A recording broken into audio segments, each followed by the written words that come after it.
Hi, welcome back to Wake Up Woman, where we are going to spend the rest of October talking about how to get to the meaning behind the masks that we wear. And for the first blog post in the series, it was titled How to Easily Unmask Our True Identity. And I gave you guys some homework for that back in the blog post. So if you haven't already checked that out, please stop and do that now, because it's really important going forward in the rest of the series and to really start to discover and tap into identity.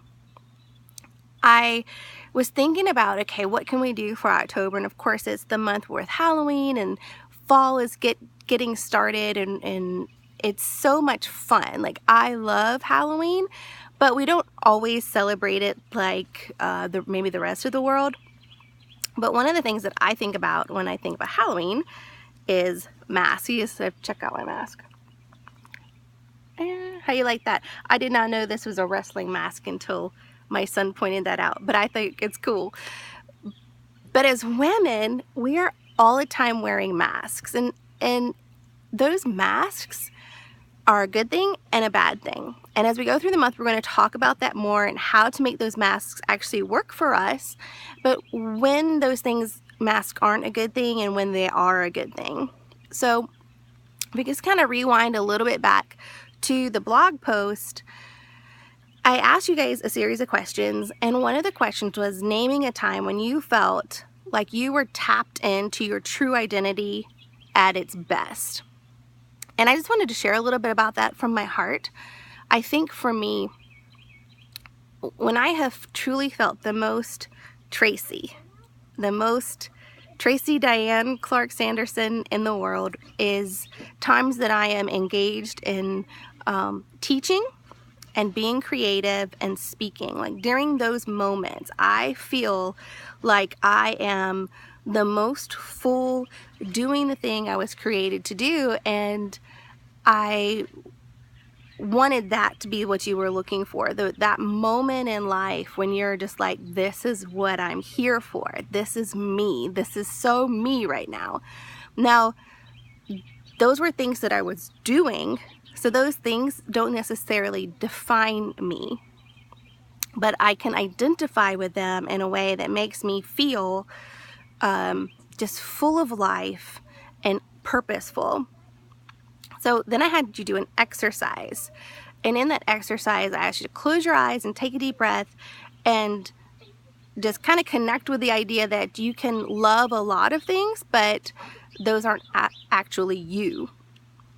And then to list some things about yourself, like I am, and then fill in the blank. So for me, that sounds something like, and this is not easy, like affirmations about yourself, for me anyway, is not easy at all. It's really, really hard.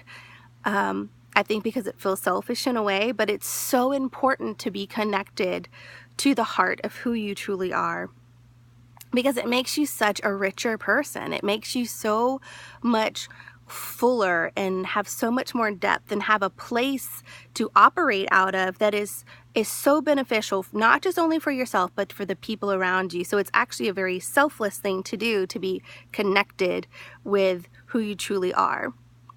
So my list may sound something like, I am creative, I am loyal, I am faithful, I am kind, I'm smart, I am happy, I am loving.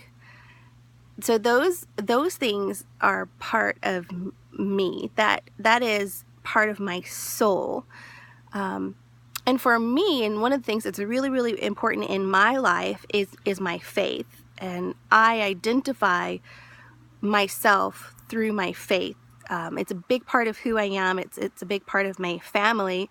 And speaking of family, I didn't really touch on this week, and maybe we'll touch on it some this coming week in the blog post, but the identity that we have through family is also so important. It's kind of one of those things that can make us or break us, because some people have really poor examples of family identity to pull from, and other people have really rich, great heritage and beautiful history and legacy that they've been left by their parents and grandparents and great grandparents and aunts and uncles. And you know, for me, this week I've been in Tennessee at my parents' home, which is actually my grandparents' home, where I used to come and spend the summers. It's where my ancestors settled in Western Tennessee.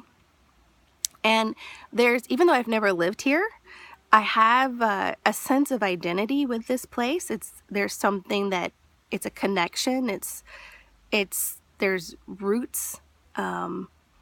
And even though I didn't have a really close, deep relationship with my grandparents, you know, I can sense and feel their hard work and their faithfulness and their love for this place that was their farm and home.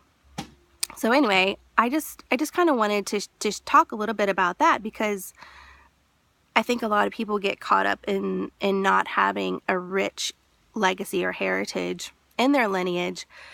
And you know what? That's okay, because it can start with you. And you can be the one that starts this amazing legacy for your family. And you do that through your identity of who you are as a person, who you were created to be, and loving that person. The other thing that I just quickly wanted to talk about when we're talking about masks is that, you know, they're really meant to conceal something.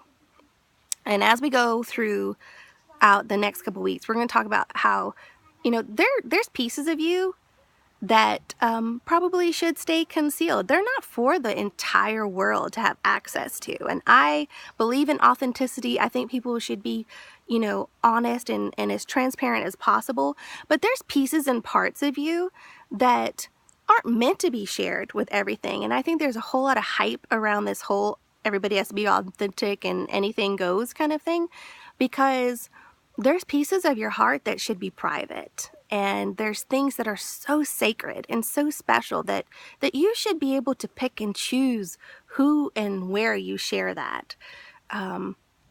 So anyway, I just want to encourage each and every one of you that if you are in a great place with your identity, I just want to say to you, thumbs up, keep going, keep pressing in. Stay connected with yourself. And those of you who maybe aren't in a great place with your identity, I have this specific thing for you, because this is what I want you to hear from me, is where I have struggled the most in life is the times that I've gotten so busy and so wrapped up in what I was doing that I lost track of who I was. So I want you guys, if that's you right now, to just take a step back, to just kind of hit the pause button and spend some time really tapping back into saying, you know, this is who I am, and operating out of a place that you have an understanding and a connection with that. Because when you don't do that, it is so easy for the world and people around you to tell you who you are, what you're supposed to do, what you're supposed to believe, how you're supposed to act. And that is not cool, and it's not authentic, because it's not you. You can be such a better mom and wife and employee and sister and daughter when you have a connection with this deeper understanding in your heart. And maybe you just need to get alone by yourself for an hour a week and spend some time by yourself. And we're going to be making lots of lists coming up, so just be ready for that, because we're going to be making list after list after list, just trying to go deeper and connect deeper.